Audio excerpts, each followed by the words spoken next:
was an absolute blast to be in Guelph. It was my first time there. You know, for me as an artist who's for the first time left the province of Quebec to do his show, and this was my second stop. Malunderstood is a show about the relationship I have with my evil grandmother named Beaver. And so we talk about how I grew up on a dairy farm in the southeastern English pocket of Quebec, and it's a storytelling comedy show. It even has a puppet inside the show, and it's a real blast.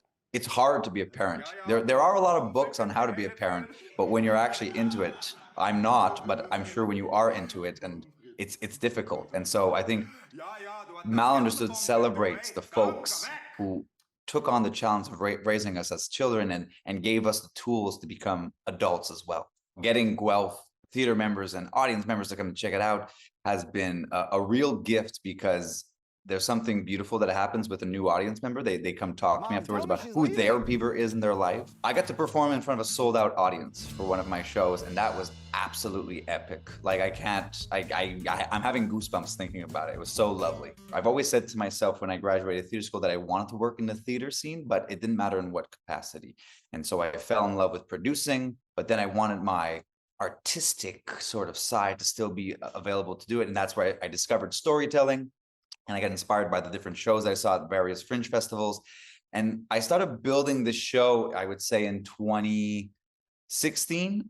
Guelph is really a good representation of a town that I think would love this story. It's a small hometown story. You know, I come from Lac Brome in Quebec, and we're ready to take this show on the road to other cities because of my experience in Hamilton and in Guelph. Yeah, I totally get to get some people's different reaction to different things that I say. You know, I think some of my favorite shows are the ones where not everyone is laughing at the same things. So there's a lot of like Quebecois jokes or French jokes that I do. And I think that's the beauty of the show, is that there are parts that are going to more connect with you than others. But I think at the end, you're gonna have a good time no matter what. So the best way to stay connected to me is to add me on those social media. So Facebook, Instagram, also my website. There's a newsletter you can go on as well. Just head on over there to kennystruule.ca. That's the best way to stay connected. I haven't announced any other dates, but I also got to do this show as a virtual performance experience. So this is where I turned the 45-minute show into an 18-minute video, and you actually get to go where I talk about in the show. So when I talk about the farm, we're filming it on the farm. Of course, there's nothing that beats live theater. So if I come back to Guelph, which I will, the best way to stay connected is absolutely through my website and my social media, and would love to welcome you to the show.